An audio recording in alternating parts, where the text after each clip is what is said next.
Welcome to tutorial 11. In this session, I will discuss all the answers given by the questions.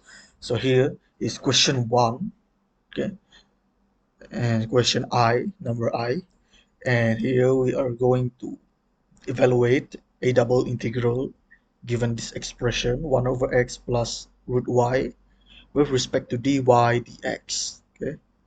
So that means we have to integrate with respect to y first and then x. You can do the reverse operation, make sure the boundaries are also reversed. And then this is very simple. Okay, we just need to evaluate it with this, yeah? And then next we need to integrate with respect to x. And then finally, if we go to uh, the the final step here, we notice that we have -2 ln of 0.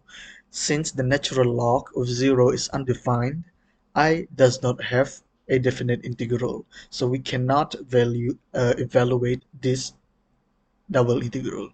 Okay, and then the second question is also the same, okay, except that we are dealing with the combination of a polynomial and a trigonometric function, and also an exponential function with a trigonometric function.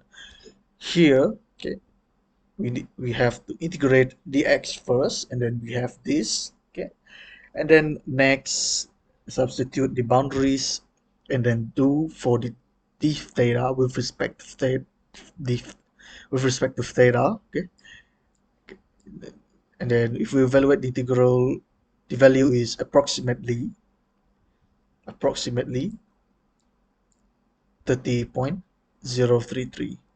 Okay. And then for the question 2, okay, although it is stated as S, but the question asks for the boundary region. So this is not a surface integral. This is a evaluation of the double integral or the surface area, not the surface area, or the double integral of an area. Okay, and then we are bounded given this. Okay, this double integral of x times root of y with respect to s over a region S, okay, where the region is bounded between y equals x squared and y and x is equal to 1. Here is the sketch of the graph, okay, of region S. Here we have x squared and 1, and then here is also 1. And here we are dealing with uh, at this side, okay, we have this vertical line and then this one, okay. Here y is x squared. It started from 0 to x squared, and also this one is started from 0 to 1. Hence, this is the boundary. Okay. In this case, we need to express y with respect to x. Okay. Here, okay, because here x is already a constant. Okay, and then we need to evaluate it like this. And then if we do the simple, if we do the integration, double integral, okay, we need to integrate twice, and we get 2 over 15.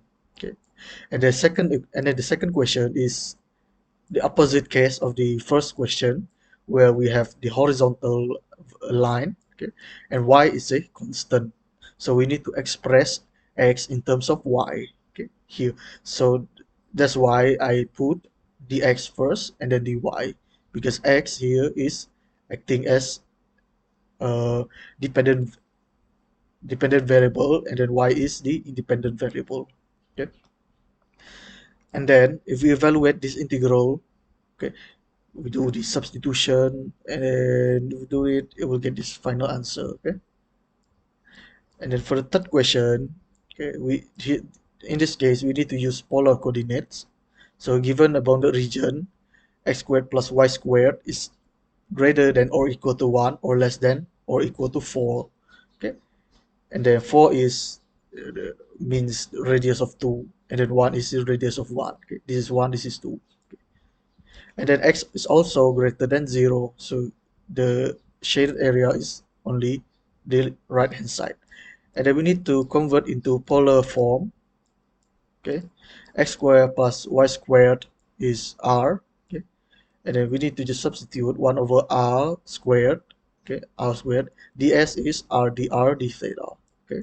And then the boundary is between 1 and 2, and since this is a half circle, it is only a half cycle, okay? 0 to pi. And then if we evaluate this, we'll get pi ln of 2, okay? And then the third one is Green's theorem, okay? This one is bounded by a circle with radius of 2 counterclockwise, okay? This is the uh, path, okay, circular path. And then we need to use Green's theorem. Okay, this is the formula. We need to find the partial of p with respect to y, and then the partial of q with respect to x. And we get this. Okay, and then the boundary is for the angle. We just need to evaluate the first cycle, which is 2 pi, and then we need to evaluate from 0 to the radius 2. Okay, and then if we evaluate this, the answer is at pi. And then for the final answer, we have vertices, this vertices, okay, and then we have the boundary y3x, okay, and then if we substitute, we get this Euclid's theorem, and then we evaluate it, we get -3. And that's all for my tutorial. Thank you for listening.